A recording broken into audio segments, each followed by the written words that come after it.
Creepypasta readings, number 5. 4 Christmas Stories. Story 1. Christmas. I could never sleep well in hotels. I guess that's somewhat of an understatement. I could never sleep well in general, but hotels were the worst. Just the thought that the previous occupant of this bed is a complete stranger was repulsive in my mind, but that's besides the point. What I'm getting at is how this lack of sleep in hotels changed my life. Christmas. We were spending Christmas in a shitty hotel and not with family. Great. Don't get me wrong, it's not like I didn't enjoy the all-you-can-eat buffet of soggy hash browns and grits for Christmas Eve dinner. Of course, the first snow of the season had to cancel our flight down to Virginia. It was Christmas Eve and I was trying to sleep in this bleach-saturated room. My mind was wandering what happened in here to cause such an excessive amount of bleach needed. The room was nothing out of the ordinary. 2 beds, one for my dad and I, and another for my sister and mom, a bathroom, and a stained microwave that looked in need of a good dusting. Somehow I escaped the room and stench of bleach into a dreamless sleep. Waking up, I could tell it was early morning. My dad was next to me snoring, and he usually wakes up before 4 a.m. That's when it hit me. It's Christmas, and I was about to let this bad fortune ruin my favorite holiday. Looking across the bed at the clock to check the time is when I noticed it. The silhouette of a man about 6'3" across the room staring at my mom's sleep. Still half asleep and caught up in the moment, I couldn't help thinking of Santa Claus. I realized how stupid the thought was, and horror soon filled my head. I choked back a shriek. I knew I couldn't let him see me awake, so I quietly put my head back down pretending to sleep. My mind was racing. Someone was in my room and I couldn't do anything.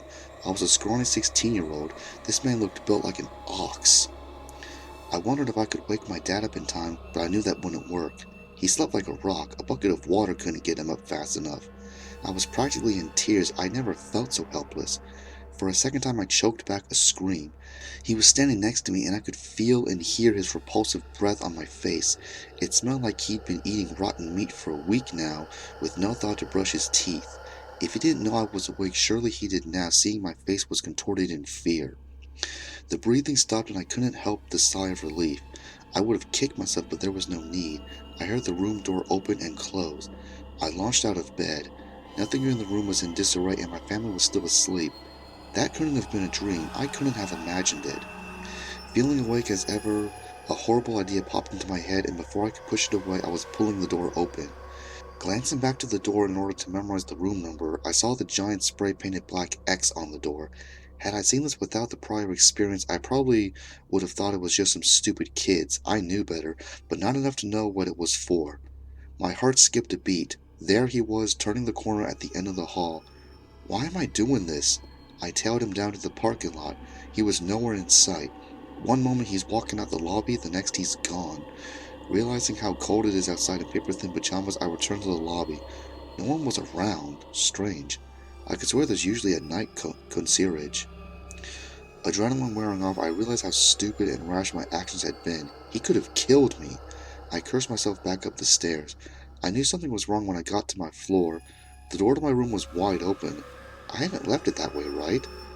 I walked inside, and after a quick search of the room, I determined it safe and my family was still asleep. I locked the door and got back into bed, though I didn't sleep for the rest of the night.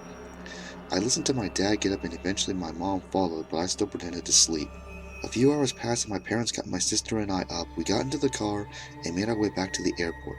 Digging through my bag to grab my iPod led to the finding of something that hadn't been in there the previous day. A note that simply held the 5 words I still think about to this day. I knew you were awake. It's now been 2 months since the hotel experience. I'm still scared for my life and it gets worse every day. That note I found wasn't the only one. I still receive them.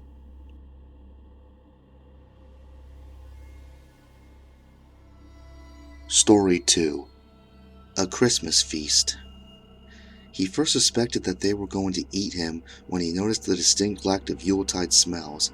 It wasn't perhaps a conscious thought, at least not one which had been fully realized, but there was a clear growing uneasiness within him. Somehow he just knew.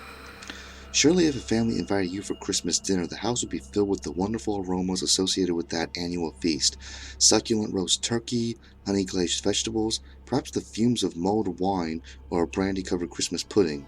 But no, all of these were absent. Yet the table was set. It was a particularly bleak Christmas, and while snow was often welcome at that festive time of the year, the penetrating cold and frost which seemed to sabotage both homes and the residents' bodies was not. The temperature had plummeted on the 7th, and there had been little sign of any forthcoming reprieve. Families attempted as best they could to reach one another, but for many it was to be a lonely Christmas day. Travel, especially for the elderly, was almost impossible for fear of slipping on the ice. One fall was all it would take for a broken hip or shoulder, and for the more fragile individuals amongst them, recovering from such an injury was not an easy task, certainly not as easy as it would be for those of a younger vintage.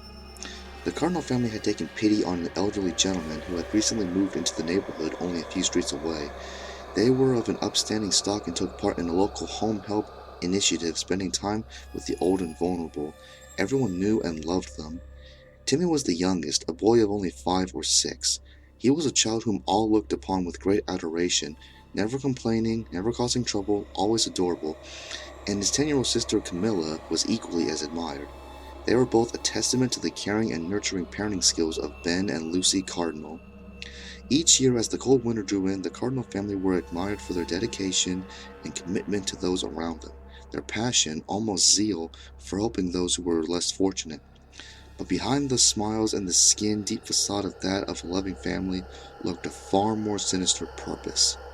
They had a tradition each year, a way to reward themselves for their kindness and generosity, one which stemmed back through many previous generations of the Cardinal family. Each Christmas they would invite a guest for dinner who would be welcomed with open arms into their home, sat down at a beautifully set table provided with humorous and enjoyable Christmas conversation, and then by the light of the roaring fire, the guests would be stabbed to death and eaten gratefully. They all reveled in the old tradition, with Timmy looking forward to it the most. He had a ferocious appetite and a waistline to match it. But children do get so wrapped up in the anticipation of a family Christmas, and his parents were delighted to see a growing boy fill his belly. Camilla was of a more quiet disposition than her stout little brother, slight of figure with a pallid complexion which reminded all of her mother, but make no mistake, she adored eating with the family and could render anyone silent with a sharp, cold insult. Ben was the local police chief for the area, so covering up their annual feast was quite the cinch, while Lucy was, shall we say, a relation of sorts, and was entirely enthusiastic about maintaining the Christmas tradition. Their guests were invariably those without family and often of a ripe old age, forgotten by society, left to wither in their isolated little houses. Ben explained to the children yearly that it was almost a kindness to put the victims out of their slowly increasing misery, and besides, when they did eventually die, they would be shoved into a box in the ground or roasted into ashes. What a waste of good meat! This year, Timmy and Camilla were especially excited. It was all their mother could do to calm their nerves, but on that Christmas Eve it was nearly impossible, for they knew the special treat they were in for the following day. The Cardinals were hosting a most special guest. His name was Sergiu Moraru, and he hailed from Eastern Europe. They had never had foreign meat before, and the very idea of tearing into some delicious exotic muscle and fat made this year's feast something to really look forward to. They had met old man Moraru just a few weeks earlier when Ben had noticed the unusual name on his home help list. Each year as Christmas approached, the volunteers at the local church would be given names and addresses of pensioners in the area who had no family and would be left quite alone over the holiday season. At that festive time of year, and worried that many of the frailer residents might succumb to the biting cold, church committee members would visit each of these lonely individuals and offer a friendly ear, a helping hand, and often some hearty food to the poorest of those on the list. The names would rarely change, but at least one person on that list would sadly pass away that year. Being an upstanding member of the community and a high-ranking police officer in the area, Ben would often inform the church that one of their flock had sadly passed away, and with no friends or family known, he would concoct a lie, which usually involved a long-lost son or daughter appearing to take their sadly departed parent somewhere far away to be buried. That, or he would say that they had simply moved, having a bit of a deal with a local estate agent and solicitor's firm to throw the proceeds from any property sales their way. The family were not without influence. It was incredible how little people questioned this, but as the Cardinals ensured that each Christmas meal was not an active member in the church or community, people just assumed that Ben knew best. This year, the Cardinals had been hoping to invite Lucy Rhinridge around for her Christmas swan song, but unfortunately she had died during the summer. Ben had investigated and he suspected that an intruder had been inside the house with her at the time of her death, but it seemed as though the causes were natural. No, the family would just have to have someone different for dinner. Then the name appeared on the list. Sergiu Moraru, 86, slight emphysema, no family, knows no one in the area and he has only recently moved here. Perfect. Ben found Mr. Moraru to be an absolute delight. While he was obviously very frail, his mind was still sharp and he regaled Ben with numerous colorful stories about the old country and the adventures he had while in the full bloom of youth. Of particular interest were his war stories, and Ben was thrilled to know that their main course would be that of an intelligent, well-traveled man. He even looked unlike any of the previous victims. He was quite tall, although slightly hunched with age, and with a long, crooked nose and intense stare. Ben fancied that in his youth Moraru would have been quite intimidating. His kind smile and obvious fragile frame, however, left Ben in no doubt that the kids would love him. They enjoyed eating those with character and a general disposition. He always enjoyed the meat more if it had a keen mind and was out of the ordinary, as the family religion, one which had managed to stay unseen yet influential throughout the centuries, stated that the eating of another human being would transmit some of its strength to those whom devoured it. As with many of those who can only look into the past rather than into the future, Sergio Moraru enjoyed the company greatly, and was touched when Ben invited him to sit at his family's Christmas table.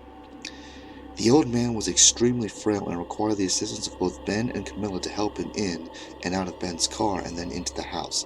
His emphysema was particularly bad that day, as each step was accompanied by the wheezing, fluid-filled sounds of struggling lungs.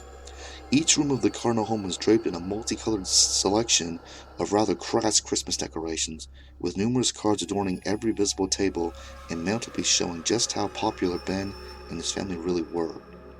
The table was beautifully laid with a red cotton cloth resting underneath an elegant creme dining set. The old man found that the rest of Ben's family were just as pleasant and congenial as he was.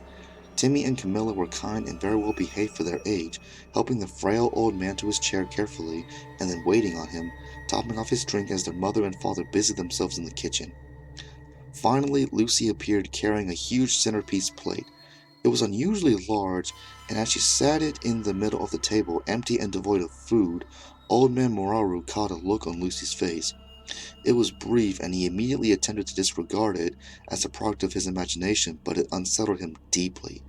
It was as if a private joke had passed between the eyes of Lucy and her children, a flicker of a grin, and not one of kindness or of Christmas spirit, but rather one resembling that of a conspiratorial bully, as if Segura was the unwitting recipient of some wholesome prank waiting to be ridiculed. Just as the unease began to diminish, Ben appeared with a large jagged carving knife and a long two-pronged fork which reminded Sergiu more of a butcher's implement than that required to cut a decent-sized turkey, a turkey which became increasingly conspicuous by its absence. There they sat for over an hour, each member of the Cardinal family replenishing the old man's drink with enthusiasm and showing concern for every and each cough or moment of uncomfortable breathing experienced by their guest. But it was a strange concern. There they sat gleefully, asking Moraru questions and then listening to the stories and answers which came about his life, where he had lived, how many battles he had fought in. But the interesting concern seemed to be distant somehow. It was only skin deep. Each time their guests mentioned the old country, those same conspiracy-laden glances were traded across the table as if excited, not by the content of the stories, but rather by the simple fact that Moraru was a foreigner. The absence of not only food, but that of the mere mention of it was unsettling enough, but what was more perplexing was that Ben repeatedly stole looks toward an antique clock which sat on a mantelpiece above the fire, looks which were poorly hidden and betrayed their purpose. He was counting down the minutes to some event. While the old man had no idea what that event was, the certainty was apparent that it was not connected to anything cooking in the kitchen oven. Moraru knew that there was simply no food being roasted, grilled, or even cooled on a window ledge nearby. Whatever was being planned was not going to involve him eating a Christmas meal. It was Camilla who stopped smiling first at his anecdotes and historical observations. She had ceased listening. No longer was she politely laughing at obvious jokes and the endearing sight of an old man repeating himself through forgetfulness. Camilla was simply staring with those pinpoint cold dark eyes as a snake before a strike. Timmy was next to abandon the act as he began to grin menacingly at Sergei as his hands gripped a small serrated steak knife intensely. The most alarming thing was that the focus of Timmy's stare was not the old man's face, but his wrinkled neck. With one last glance at the clock, Ben ceased being the jovial, attentive host and began to run his fingers along the huge carving knife in front of him, with a mixture of anger and lust upon his face. Sergio had seen many things in his time, but nothing as surprisingly strange and unnerving as this. Finally, when the clock began to chime, Lucy relinquished her false, endearing shell and exposed the cold-hearted and twisted personality which lay beneath. As the chimes slowly rang throughout the house, one by one, echoing and lonely and piercing in their symbolism, each of the cardinals rose up from their chairs, sharp, jagged knives in hand, and waited. The chime rang once and they uttered an indecipherable phrase in union. The chime rang twice and they increased their cult-like chorus in ferocity and volume. The chime rang 3 times and then they stopped. All was silent, the house devoid of sound, Christmas spirit, and that of hope. The old man's wheezing grew in intensity as the uniquely bizarre sight of the twisted family about to dine dawned upon Sergei. The family then quietly and effectively walked around the dining table and stood motionless, surrounding their guest. Just as the old man was about to inquire what was to become of him, the clock on the mantelpiece burst into life one final time. The chime was different from the others. It was sharper, somehow fouler, and echoed once and once only through the cardinal home. From behind, Lucy slit the old man's throat from ear to ear as Ben thrust his carving knife deep into Sergei's stomach. Both parents then removed their knives and stood back, watching with pride as Camilla cut and stabbed repeatedly, while Timmy thrust his steak knife in and out of Morrow's legs, neck, and arms. After a few minutes, the frenzy diminished as both children grew tired, and with one last downward thrust, Timmy drove his steak knife so deeply into the old man's hand that it skewered it completely, embedding itself into the table on which the hand rested. The children now ran to their parents' collective embrace. They hugged and rejoiced in what was a fantastic Christmas game, and now could look forward with delight to some succulent exotic meat. Arms wrapped around one another, they stared at their victim and began to laugh loudly, commenting on the old fool's stories of times gone by, the war, and the old country. As they turned to each other once more, the laughter diminished, and they looked into each other's rosy, blood-covered faces and shared a family moment. This had been one of Ben's favorite sacrifices. But the laughter had not completely ceased. One person was still laughing loudly. Confusion turned to abject horror as the bizarre truth revealed itself. It was Mr. Moraru. Sitting covered in blood, his head tilted back, and the deep cut in his throat wide open, the dinner guest laughed loud and strong, a laugh which was both young and old. His head arched forward as he pulled Timmy's steak knife out of his hand, dropping it on the floor. Camilla screamed as Lucy hid behind Ben. What they thought to be a corpse now stared at them all as they had stared at it with a singular purpose. Timmy began to pee himself and cry as 2 previously retracted fangs cracked through the old man's upper gum, revealing a serrated and terrifying grin. As he rose to his feet, Lucy fainted, and with both hunch and age now gone, the cardinal's guest loomed tall and dark before them, his eyes piercing, telling tales of countries and decades and of centuries of existence. Sergei Moraru ate well that Christmas.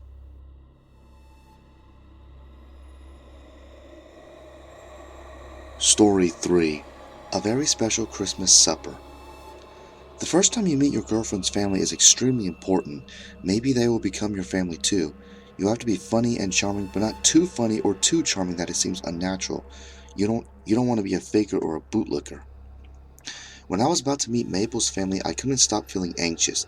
At 25, I had dated a lot, and I knew she was the woman of my dreams. She was beautiful, successful, and sweet, the most supportive and generous person I have ever met in my life. We had been together for a little over 2 years, and I felt so at ease with her. All the time it was like we could be our true selves to each other. Her parents, younger sister, and older brother all used to live in another country, so we still didn't get the chance to meet. We talked over Skype and FaceTime a few times, and they at least seemed to not dislike me, but you know it's not the same thing. They were already at Mabel's spacious modern house in the suburbia when I arrived on Christmas Eve. I cursed myself for not being the first one there, but no one seemed to mind. "Hi, Jonah." Her father, Richard, opened the door for me, enthusiastically shook my hand, then decided it wasn't enough and half hugged me, patting me in the back. "Such a businessman. Don't worry, Mabel told us you had to work today." His warmness both shocked me and relieved me. For a man in his 50s, I assume, he was incredibly handsome. Richard had auburn hair like Mabel and was tall and fit. He guided me to the other family members in the living room. "Martha, Bernie, Fred, this is the famous Jonah. Looks even better in person, am I right?" He strongly patted me in the back again.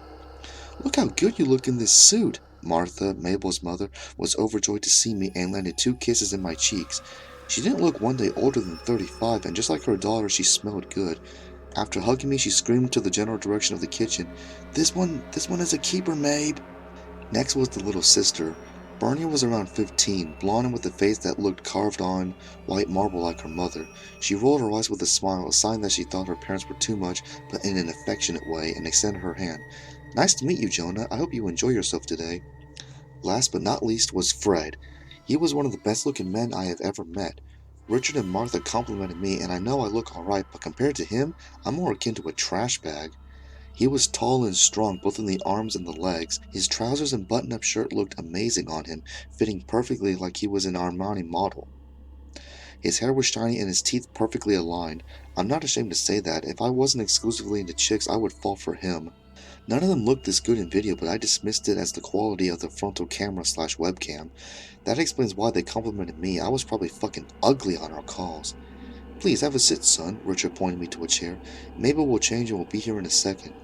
The 5 of us had a great time talking, shifting between lots of entertaining topics and getting to know each other better. Every single one of them was interesting, and I honestly couldn't wait for them to become my family. Sure, I love my parents, but they are so normal. Around 20 minutes after I started socializing with them, Mabel came downstairs. She was stunning. Her makeup was perfectly done, her hair looked like rubies, her dress was like the wind, and her face was sweeter and prettier than ever. I was truly wonderstruck and regretted that for a second after meeting her family, I thought that she was the least gorgeous person of her kin. I couldn't hold back anymore. I got on my knees in reverence, then straightened myself and proposed.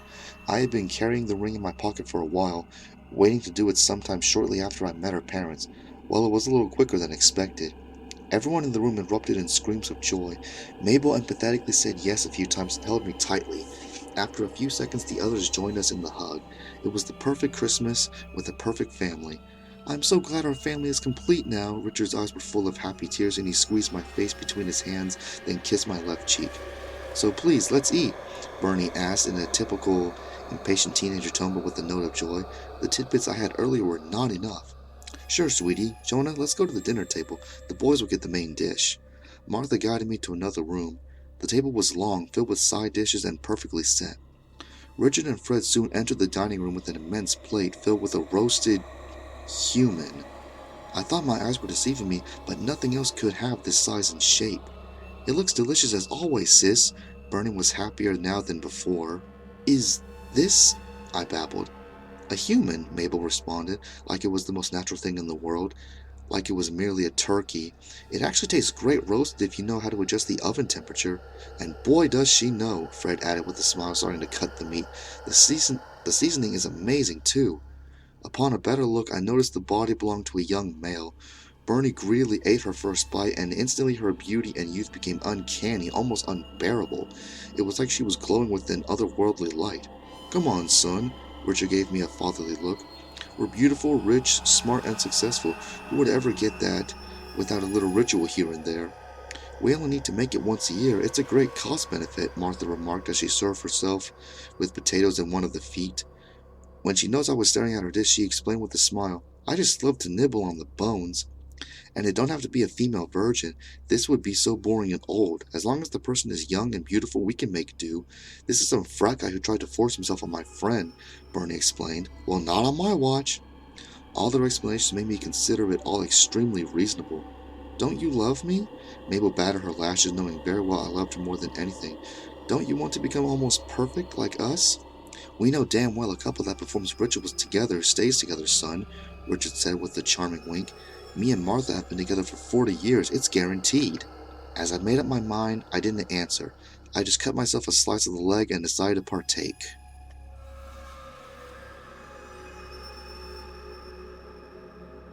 Story 4.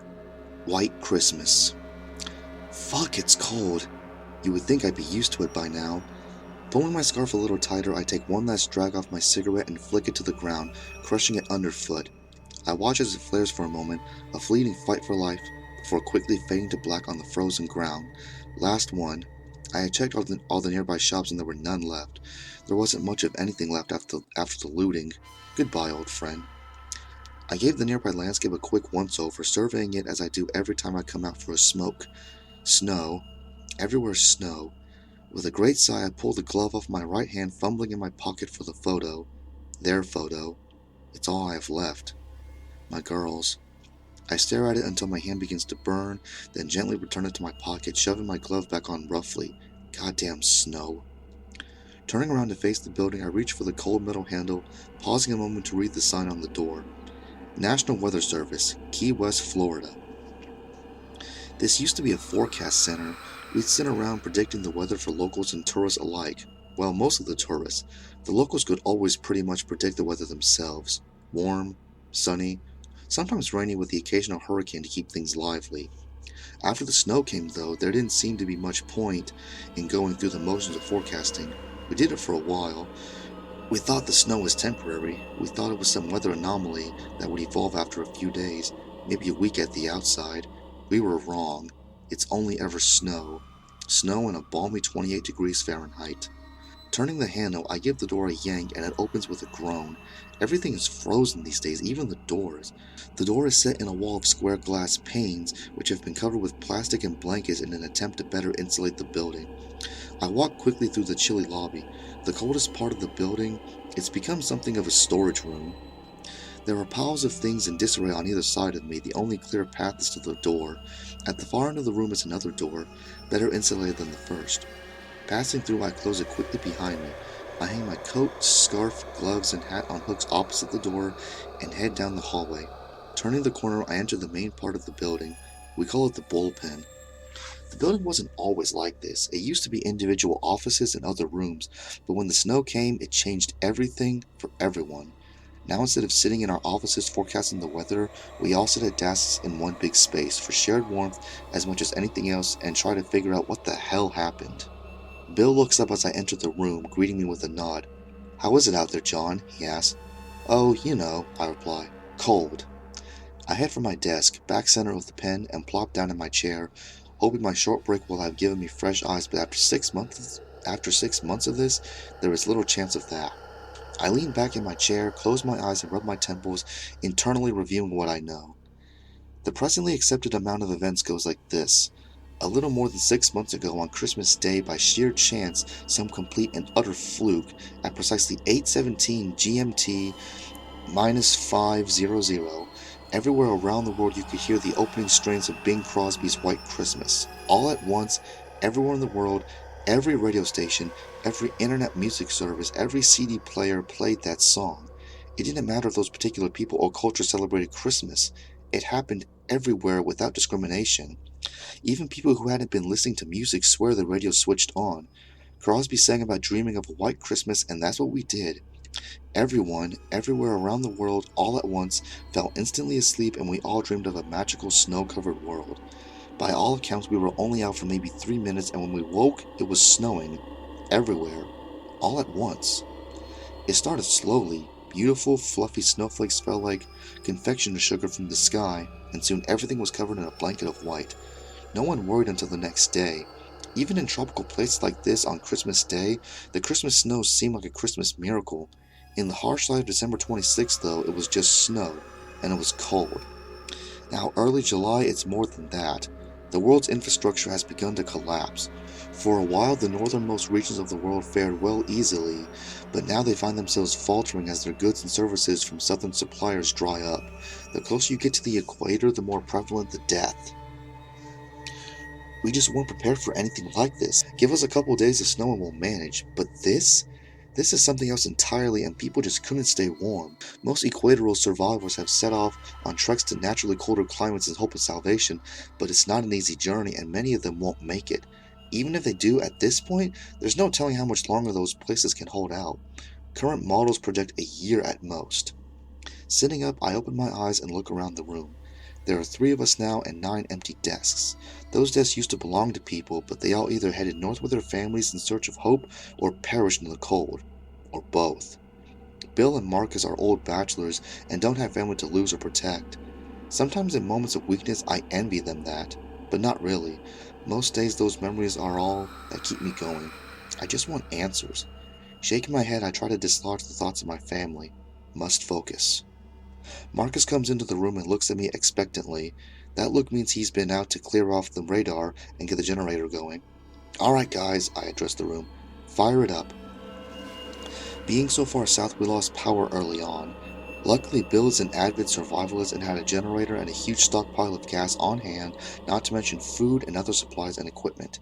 He was the first one to leave home and set up shop here. He's the reason we have heat. He's the reason we're still alive. We do this once a week. There has never been anything. It's only ever snow. I let the ritual continue because it gives them hope. But it's only ever snow. John, Bill's gruff voice penetrates my thoughts. There's something.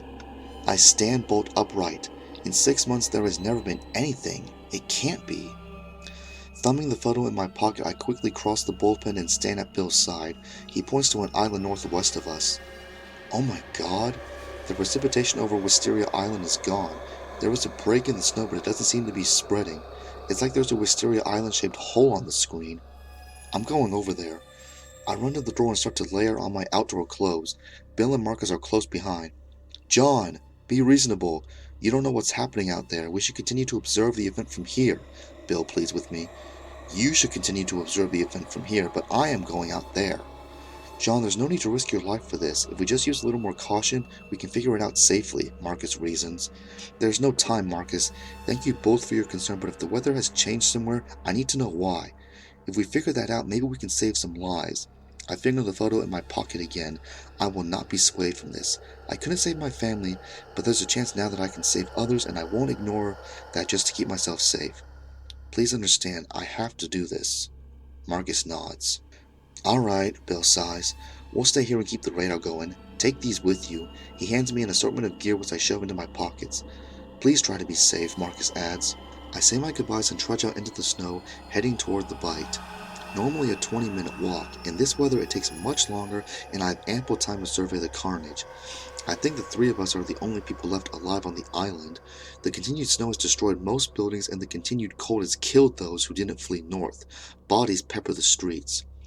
There is a marina at the end of the island. Like everything else, it's in shambles. Some of the boats have receded into the water under the weight of the snow.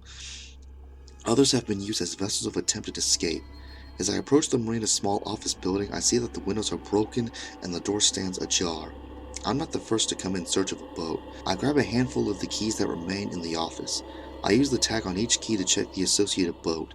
Number 17, gone. Number 24, gone. Number 8, sunk. Number 14, gone.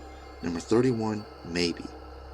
Number 31 is covered enough that it's not completely full of snow.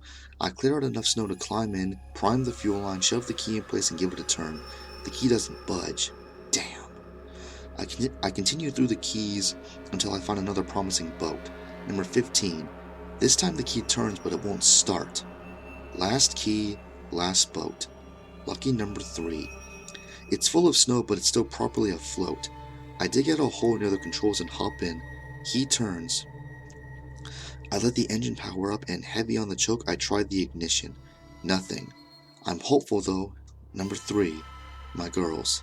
This is the one. I try again, and the boat roars to life. Deeply relieved, I pulled her gently out of the marina. Even at my slow pace, it doesn't take long to cross through the 600 yards of saltwater slush to the island.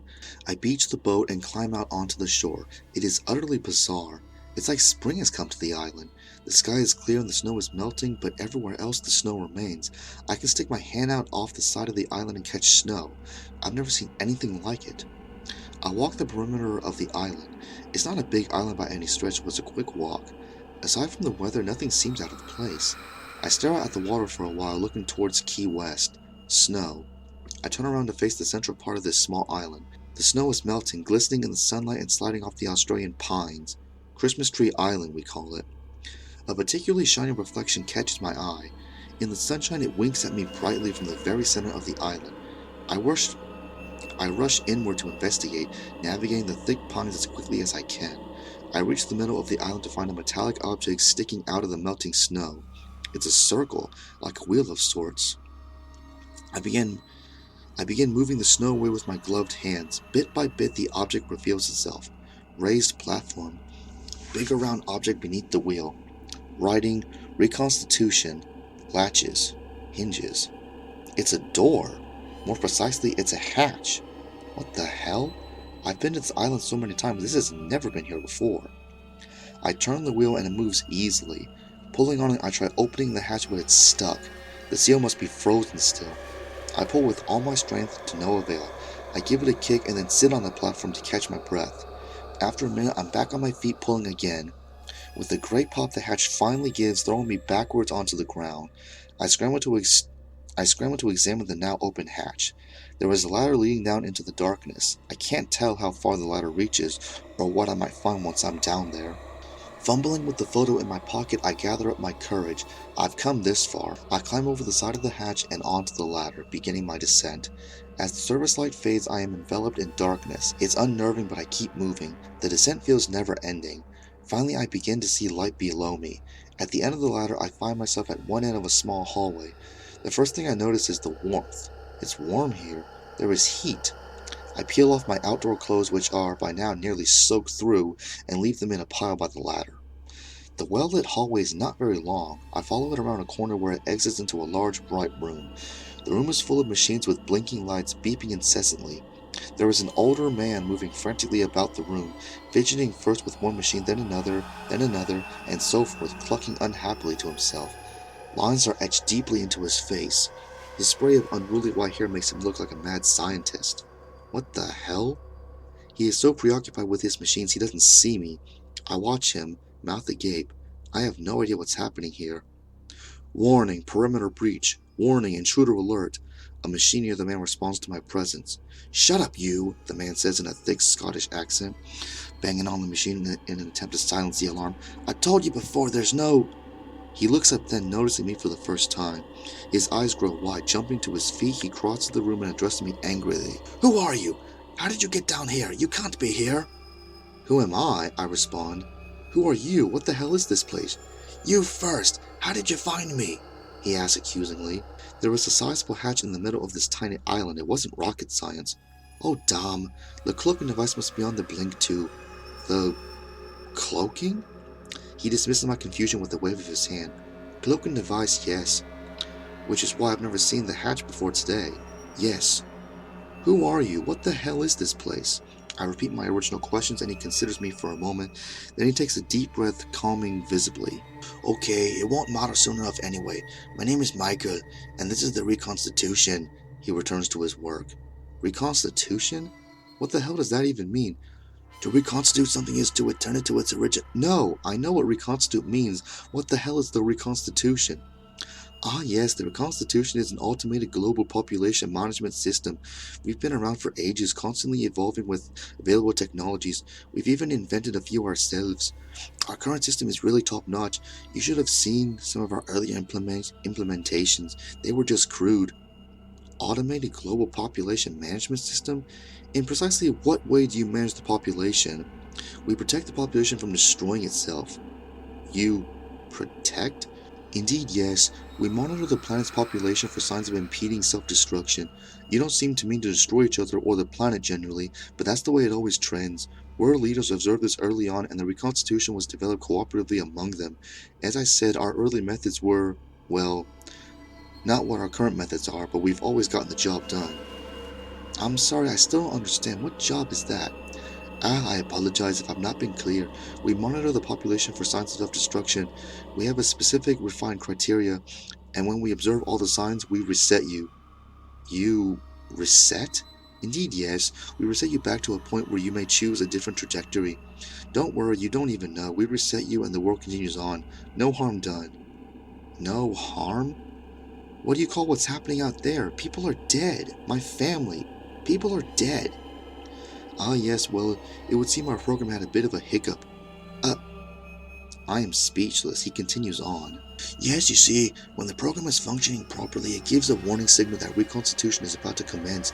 It is programmed to choose something culturally relevant and comforting to the population. You'll remember hearing White Christmas? Yes, well, normally there is the warning signal and you all fall asleep. The program resets you, you wake up, and you're happier, friendlier, and none the wiser. The world continues on. No harm done. What? Yes, he continues. This time the program glitched. It happens from time to time, but quite infrequently. You heard the warning signal and you all fell asleep, but the reconstitution failed and the program became stuck. I remained down here at all times preserved in a sleep chamber, and the program was set to wake me if it cannot correct itself after a period of 6 months. So, here I am. He sounds almost gleeful. It... you... I can barely process the things Michael was telling me. Fingering the photo in my pocket, I think of my girls. Given everything unbelievable that has happened in recent days, what makes this any different? I let it all sink in. What about the snow? I ask him finally. Nanobots. Nanobots? Indeed, yes. Nanobots are our currently accepted method of reconstitution. During the process, the nanobots materialize as required and disappear again quite quickly. While our reconstitution bots are cold and white, they're not generally present in the quantities required to resemble snow. However, because the program glitched during their distribution process, they simply kept accumulating. Ergo, snow. But I've seen it. It is snow. I saw it melting above us maybe an hour ago now. Not melting, retreating. I've been working on repairing the program using the island as a small-scale testing site for development purposes. This guy is mad. Utterly and completely mad. Still, it was a more plausible theory than anything I, or anyone else, had been able to come up with in the 6 months since the snow came. Let's just say everything you've told me is true. How can you do this? You can't control people like this. It's not up to you to decide the fate of people's lives. Actually, you're correct. It's not up to me. It's up to the program and the specific criteria we've developed and refined over centuries. So you're saying it's up to a machine? A machine controls the fate of every person on this planet? Indeed, yes. No. Stop what you're doing. I can't let you do this. I pull a flare gun out of my pocket and aim it at him. It's the only thing I have that's of any use in the situation. Michael looks confused and alarmed. I'm not sure you understand. Once I fix this and complete the reconstitution successfully, everything will be like it was before the glitch. Everyone will be restored. Your family will be restored, and they'll have no memory of this. I falter. My family, my girls. I could have them back, and it would be like none of this ever happened. God, I want that so badly. I lower my gun and think of my wife. She would hate this. She was so beautiful. She had such a good heart. This is wrong, and I know it, and she would know it. If it were her standing here, she wouldn't even hesitate. No. I raise my gun again. No. This ends here. Step away from the machines. I'm sorry, Michael says. That's not going to happen. Before I can react, I see him push a button on a console and the room begins to spin. I fall to my knees, then keel over. Everything goes black.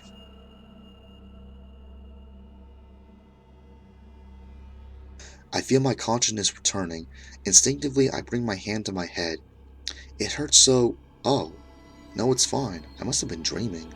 I feel another hand on my head and I open my eyes in alarm. Are you alright, love? You seem to have had a bit of a start, Stella says, kissing my forehead. I'm fine. As far as I can tell, anyway. The bedroom door swings open suddenly and the girls come bounding in and onto the bed. It's Christmas! It's Christmas! They shout, jumping up and down on us. Stella laughs happily.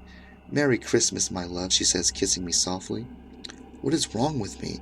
I shake my head, trying to clear away the lingering feeling of unease left by the dream I can't remember. It's Christmas.